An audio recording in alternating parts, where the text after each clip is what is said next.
Hey guys, welcome to Fun Learning. In this video, we are going to discuss about the pain pathway in a very easy and simple manner. With no further delay, let's get started. Any pathway, rather it is a pain pathway, a smell pathway, a taste pathway, or visual pathway, generally consists of three important things. In order to remember that, try to remember the mnemonic R and C. In that, R stands for receptors, N stands for neuron, and here the neuron is in turn divided into three: first order neuron, second order neuron, and a third order neuron. C stands for center. So generally there will be receptors, neuron, and center. Now let us discuss about the receptors of the pain pathway. So the receptors of the pain pathway is nothing but the free nerve ending. Okay, wow. So next end, right? So N is nothing but a neuron. So generally we have three neuron, right? So first let us discuss about the first order neuron. So once the noxious pain stimuli is collected by the free nerve ending, it will go to the posterior nerve root ganglia. We generally know all the sensation will go to the posterior gray-on of spinal cord, right? So the sensation from the free nerve ending will go to the posterior nerve root ganglia, which forms the first order neuron of pain pathway. In order to remember that, try to remember the mnemonic PG. Okay, so P stands for posterior, G stands for ganglia, posterior nerve root ganglia. So from here, that is from the posterior nerve root ganglia, we generally divide the pain into two. First is nothing but the fast pain, and second will be the slow pain. So immediately after injury or immediately after any painful stimuli, there will be sharp pain.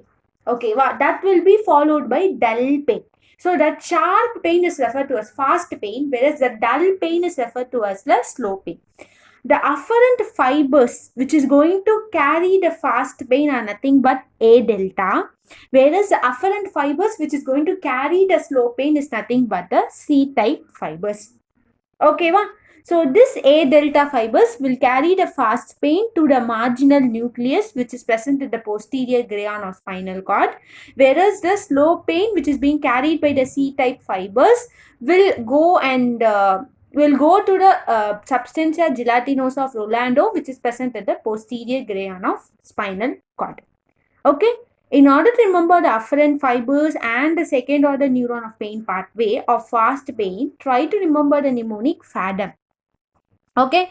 So F stands for fast pain, AD stands for A delta, and this AM stands for marginal nucleus. So in order to remember the afferent fiber and the second order neuron of fast pain, you have to remember the mnemonic FADM. Okay, now in order to remember the afferent fiber and the second order neuron of the slow pain, you have to remember the mnemonic GCS.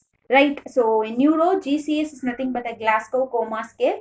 This is generally used in order to assess the consciousness of the patient. Right, so here CS stands for slow pain, C stands for C type fibers, and G is nothing but the substantia gelatinosa of Rolando. Now let us discuss about the third order neuron. Okay, the fibers, the fast pain fibers which get arise from the marginal nucleus crosses the midline via the anterior gray commercial and go and terminate in the ventral posterolateral nucleus of thalamus. In short, we call it as VPL. So the fibers from the marginal nucleus will crosses the midline, go to the opposite side and go and terminate in the ventral posterolateral nucleus of thalamus. Okay. Whereas the slow pain fibers which get arise from the substantia gelatinosa of Rolando, same, it crosses the midline, go to the opposite side. Some fibers will terminate in the ventral posterolateral nucleus of thalamus, whereas other fiber will go and terminate in the nuclei of reticular formation in brainstem, tectum of midbrain, gray matter surrounding aqueduct of Sylvius. So this all forms the third order neuron of pain pathway. In order to remember them, try to remember the mnemonic GRT.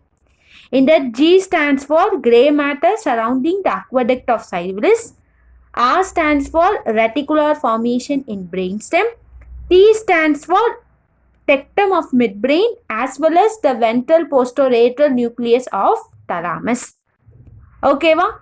And last is nothing but a center. So generally, the parietal lobe of our brain is concerned with the sensation. Okay, va?